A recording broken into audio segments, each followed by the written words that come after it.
Hello, this is Mr. Chaos. Tonight, I have two stories of true encounters with Bigfoot.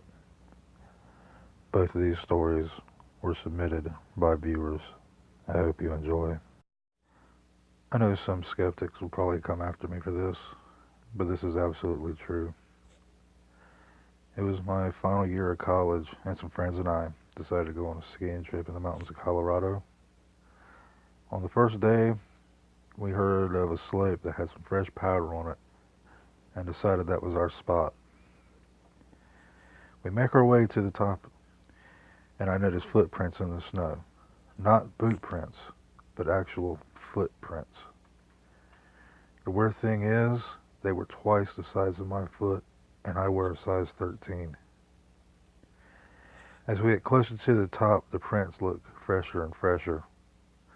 I look at the top and can't believe my eyes.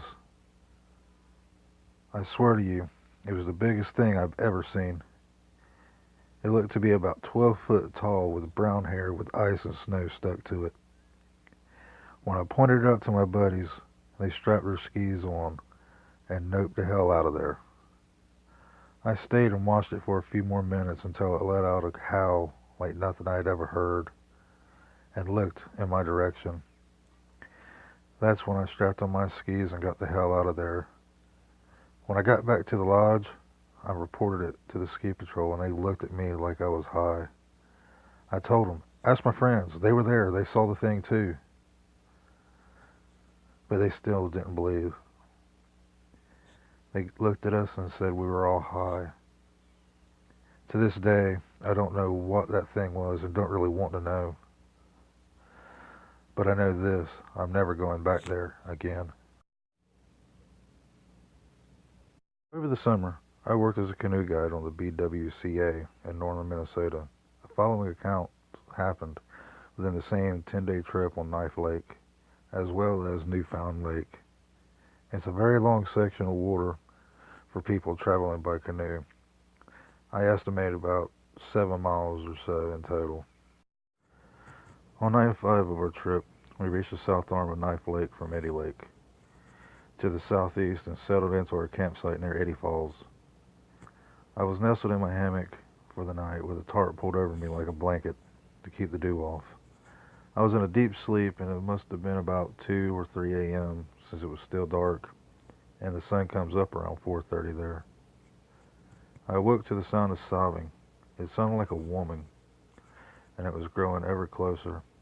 Then I heard footsteps coming through the brush and trees towards our campsite. The noise entered the campsite on the side I was sleeping on, and before long I could sense that whatever it was standing right next to my hammock. I flung the tarp off, half expecting a scared crew member, but instead my hand struck a rather solid body which immediately sprinted off into the dense forest. Startled, I awoke my crew and did a head count, only to find that everyone was in their tents asleep.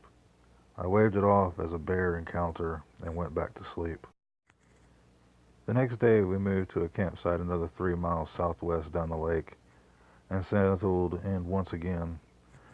I was out gathering some firewood while the scouts were cooking dinner. As I worked through the forest, I heard a really strange primal sounding scream that made my muscles tense up and my hair stand on end.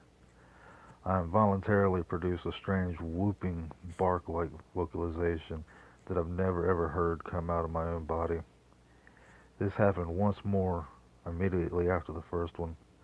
I was pretty shaken at this point, but I stayed strong and calm. When I got back to the camp, as any good guide would do.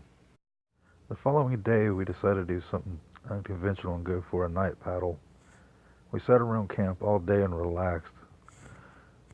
Then, around 10 p.m., we left camp and kept heading south towards base camp. At about 1 a.m., we came across the pinch of land separating Newfound Lake from Moose Lake. Here, we had to cross through a relatively narrow passage of shallow water. At its narrowest, it's probably about 25 yards from bank to bank.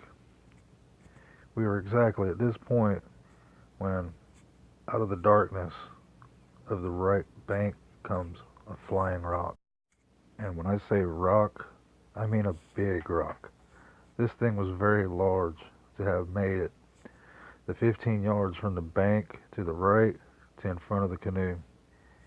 Either a world strongman threw that rock or something really big living in the woods did.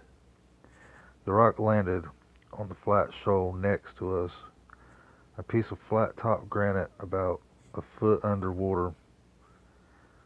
The rock was so large it still had about 6 inches sticking out of the water and was too heavy to pick up. I still don't know what happened out there, but the really startling thing is that 2 days later I was working the canoe yard back at base, basically just helping crews come off the water and get their canoes put away. One of my good friends came off the water that day. He was visibly weird looking. I don't want to say shaken, but he looked distant, as if he wanted to say something. I asked him how his trip was. He said it was great, other than a few strange happenings. The second to last night, they were camping on Birch Lake, and one of the crew members came running out of the woods screaming they had seen a gorilla walk across the clearing where they were taking a dump. The next night, his crew did a night paddle, and as they were coming through the newfound lake pinch, a very large rock was thrown at their canoe. I don't know what to make of all of this, but there's definitely something out there other than bears and moose roaming the North Woods.